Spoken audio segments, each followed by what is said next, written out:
Work in silence. Let God and results speak for you. Keynote, the hidden strength of silent progress. 2. Obedience over applause. When God says stay hidden.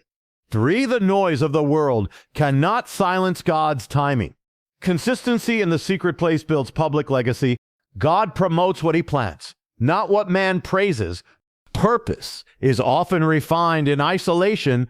Your character must be bigger than your platform. 8. Trust the process, not the praise. Introduction. There's a realm of power few dare to enter.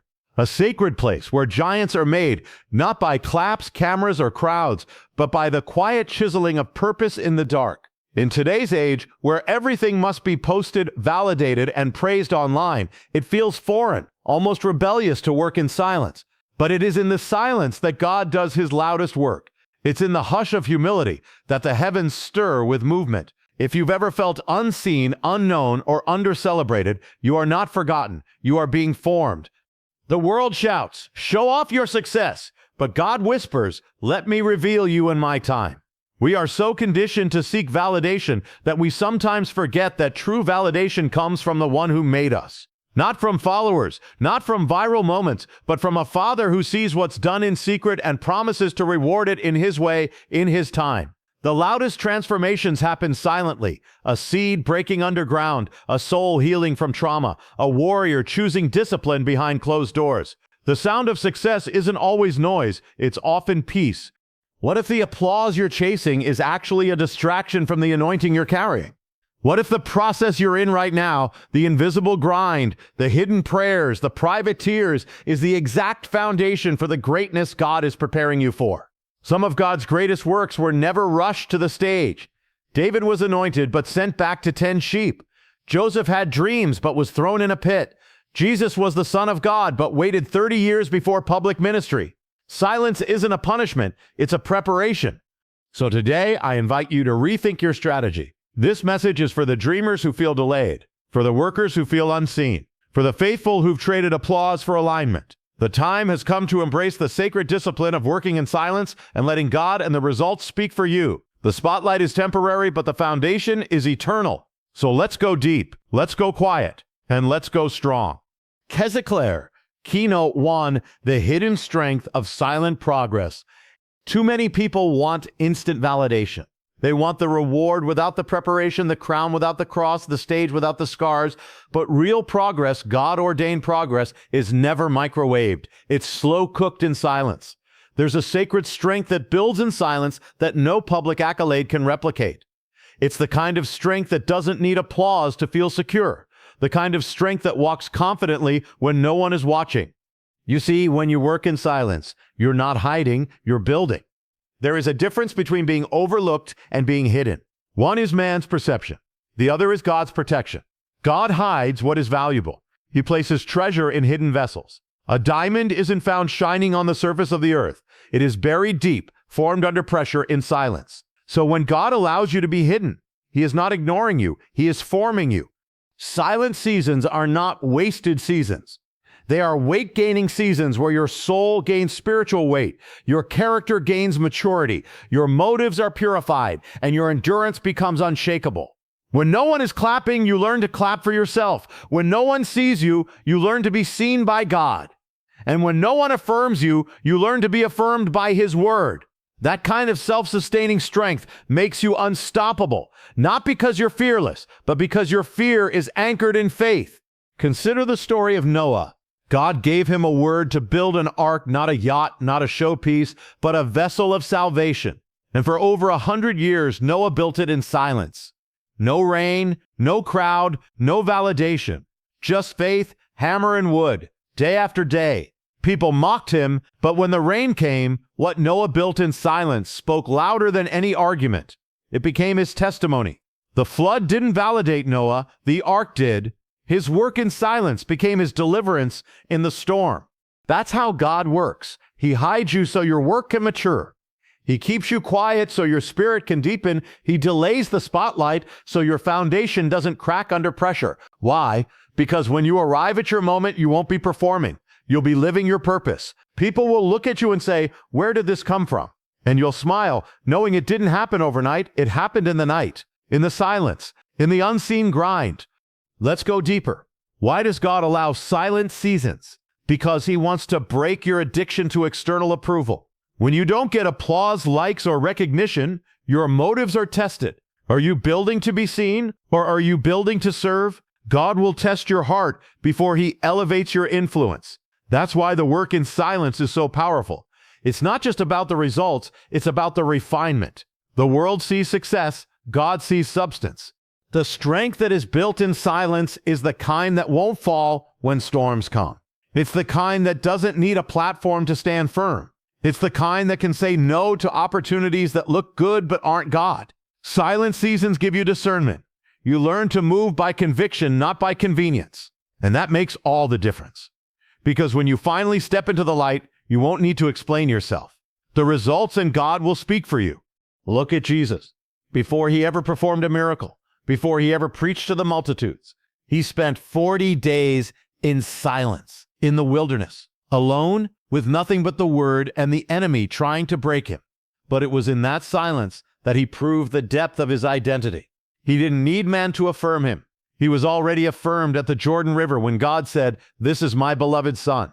That was before He did anything publicly. Identity first, assignment second. Silence sharpens identity. So what do you do in your silent season? You build, you grow, you dig deep, you get rooted in God. You pray when no one is watching. You study when no one asks you to. You give when no one thanks you. You develop disciplines, strengthen your faith, and keep your eyes on the one who called you. And when the time is right, when your character can handle the weight of your calling, He will open doors that no man can shut, and you won't need to announce it. God and the results will. Keynote 2, obedience over applause. When God says stay hidden, in a culture obsessed with visibility, it almost feels like failure when we are not seen. But the truth is, God often works best in what appears to be obscurity. When God says stay hidden, it is not a rejection, it is a divine strategy. Obedience over applause means you choose God's timing, God's way, and God's process over the world's fast track to fame. It's a call to say yes to silence when your flesh wants validation. It's a holy restraint when the spotlight is shining on others and you're still tending sheep like David. One of the clearest examples of this is Jesus Himself. Before performing any miracles, before gathering disciples, before the world ever heard His voice, He spent 30 years in anonymity, carpenter by day, son by divine identity. He had the power to raise the dead, but instead chose the process of growing in wisdom and favor. If Jesus was hidden for 3 decades, how much more should we embrace the hidden seasons?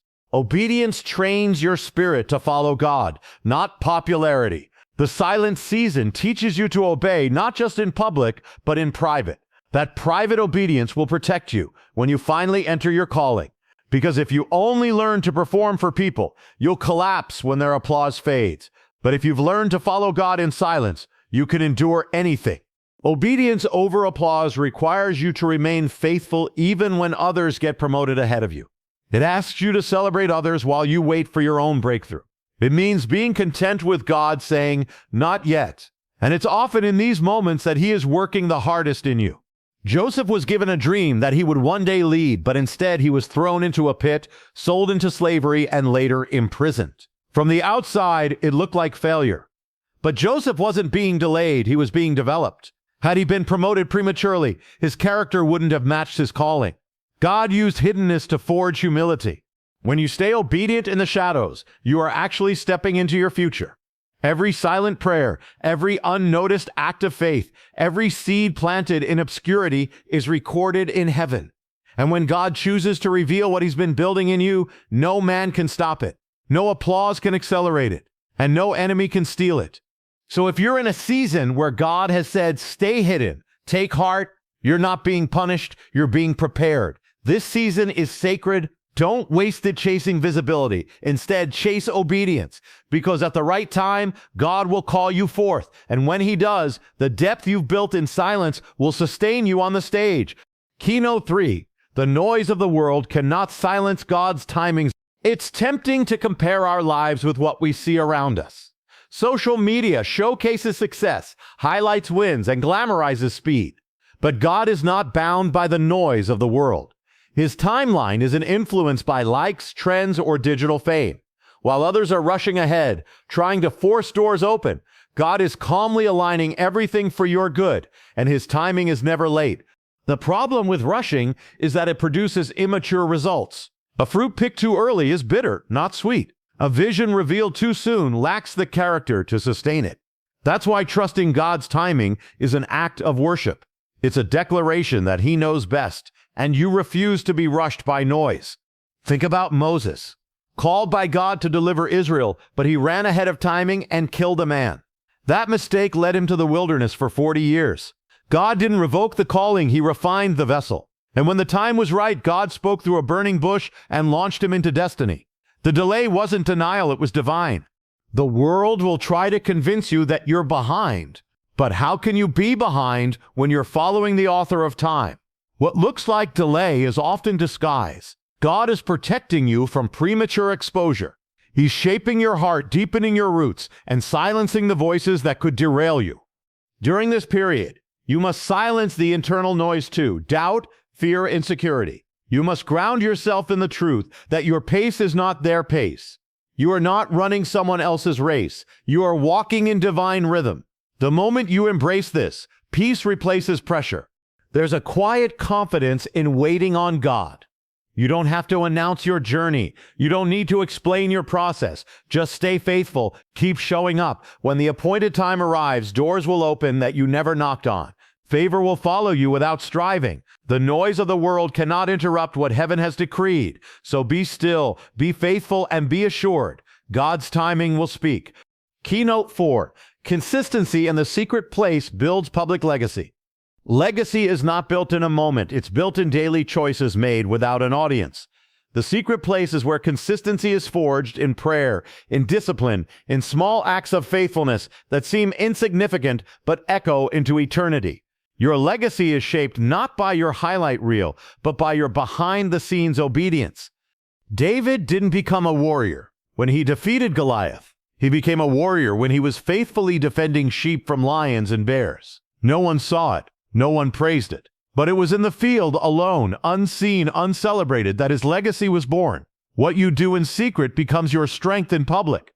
The problem today is that many want public fruit without private faithfulness. But the secret place is the soil of greatness. If you can remain consistent when no one is watching, you'll be trustworthy when everyone is. Prayer, journaling, fasting, studying, serving. These quiet disciplines create a reservoir of spiritual power. They make you immovable in crisis, stable in success, and humble in influence. It's not about perfection, it's about presence. Showing up for God daily, even when you feel dry, tired, or unseen.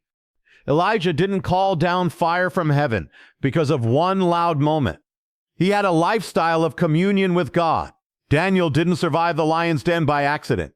He had a history of prayer 3 times a day. Their consistency gave them spiritual authority, and it will do the same for you. Your secret place is your stronghold. Guard it, fight for it, prioritize it, because when storms come, and they will, it will be your anchor. The world may never see your secret sacrifices, but God does, and He will reward you openly in His way, in His time. Your public legacy will always reflect your private consistency. So go deep, stay faithful. Let your secret life speak louder than your public one. Keynote 5. God promotes what He plants, not what man praises. The world may promote you based on popularity, trends, or charm, but God's promotions are rooted in purpose. When God plants you, He is investing divine intention into your life. He doesn't elevate people to impress others. He elevates them to fulfill kingdom assignments. While man looks at outward appearance, God sees the heart. He watches the roots. God is a planter, and when He plants you, it often means He buries you first. Seeds must go underground. There's darkness, isolation, and silence. But there's also transformation. The seed breaks, the roots stretch, and eventually the shoot rises. Man may not notice the process, but heaven celebrates it. So don't chase man's praise. Chase God's planting.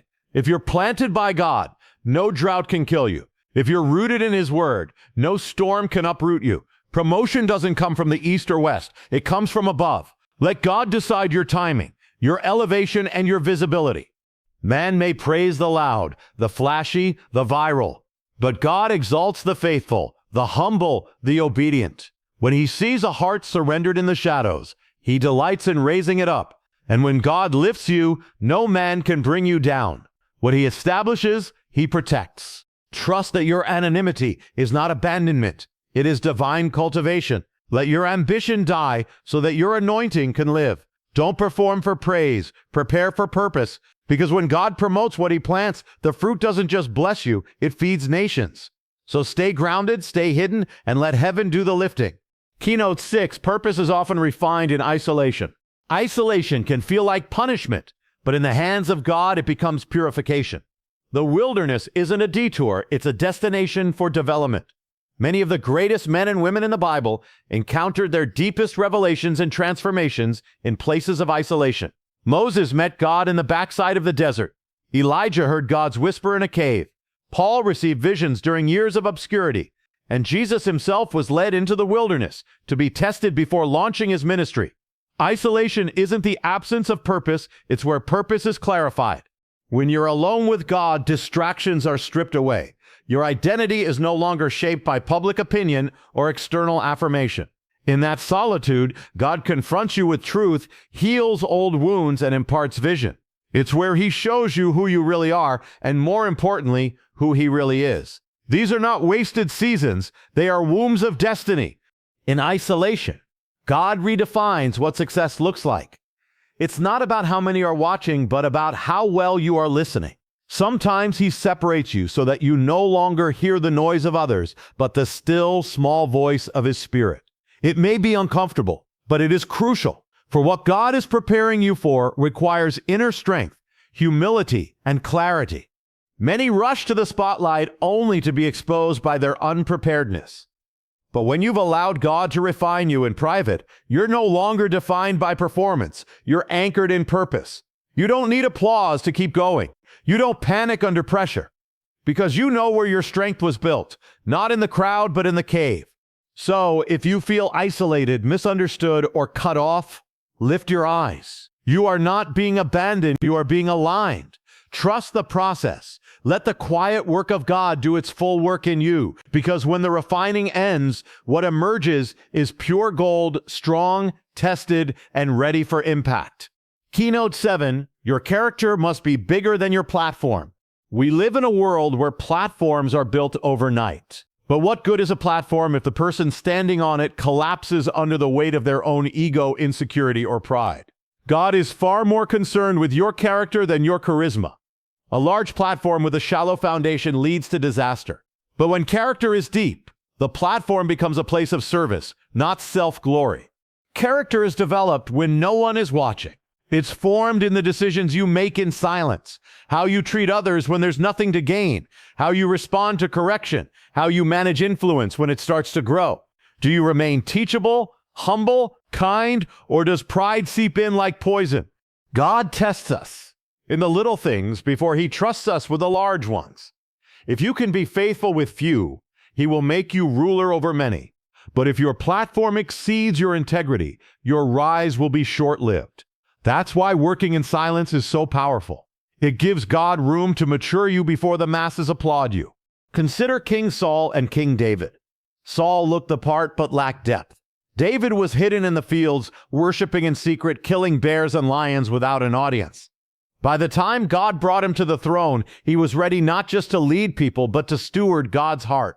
Your character is your real crown. It protects your calling. It keeps you grounded when storms come and success knocks. Let God work deeply in your soul so that when he raises you, you don't crumble under the spotlight. Let the silence strengthen your spine, your spirit, and your sense of right and wrong. In the end, your platform may impress the world, but your character is what will echo in eternity. Choose depth over display. Choose honor over hype. And when the time is right, you will not just rise, you will stand. Keynote 8. Trust the process, not the praise. Praise is fleeting. Today they cheer, tomorrow they forget. If you build your worth on applause, you'll constantly crave validation to feel secure. But the process, the one God designs for your growth, is steady, sacred, and unshakable. Trusting the process means embracing the pace and path God has designed specifically for you, even when it doesn't look like success by worldly standards. Every setback, delay, and challenge in the process is building something eternal in you. Faith, patience, resilience, discernment. These things are not developed in moments of glory, but in the grind of everyday obedience. The process shapes you, while praise often spoils you, and God will not allow praise to corrupt what he is still constructing. Look at Joseph again. If he had trusted the praise of Potiphar, or the flattery of the baker and cupbearer, he would have missed the bigger picture. But he trusted the process. He stayed faithful in the prison, just as he was in the palace. And in time, the same process that humbled him also exalted him. Trusting the process also means resisting shortcuts. It's easy to manipulate outcomes for quicker recognition, to say yes to things God never approved, to run ahead of grace. But every shortcut comes with a cost. The process may take longer, but it preserves you for lasting impact. It trains you to lead with purity, walk with wisdom, and operate from identity, not insecurity. So fix your eyes, not on the praise, but on the potter. Let him mold you, refine you, prune you. Because what he's preparing is not just for a moment, it's for a mission. And when it's all said and done, the process will speak louder than any praise ever could. Results may impress man, but the process pleases God. Stay planted, stay faithful, and let the Master do his perfect work in you. Conclusion: there is something sacred about a life lived in quiet surrender to God. When you choose to work in silence, you're not disappearing, you're depending. Depending on his voice instead of the crowds, depending on his favor instead of worldly shortcuts, depending on his timing, not your own ambition. The truth is, the greatest breakthroughs rarely come with fireworks, they come with faithfulness. And that faithfulness, even in the shadows, will echo louder than the applause of men. Every step you take in silence, every prayer whispered in solitude, every moment of discipline without recognition, it is writing a story that heaven honors. When you trust God in the unseen, he prepares you for the seen. The results will come and they will speak. But long before they do, let your integrity, your consistency, your obedience, and your resilience declare your commitment. Remember, the power isn't in proving people wrong, it's in proving God right. Let him show through your life what he can do with someone who doesn't need the world to validate what heaven already approved. Keep sowing, keep trusting. Keep building. Work in silence. Let God speak through your results, your resilience, your fruit. Because when God speaks, no one can silence him. And when he exalts you, it will not be because of the noise you made, but because of the life you lived. Thank you, Note. Thank you for giving your time and heart to this message. If it stirred something deep within you, it means you're in the process of becoming. Keep going. Trust God, honor the silence, and hold fast to the promise that what he started, he will finish. May your life be the loudest sermon you ever preach, not with words, but with unwavering obedience. Stay grounded, stay hidden, and let the glory go to God alone. Thank you, and may you walk boldly in the silent strength of purpose.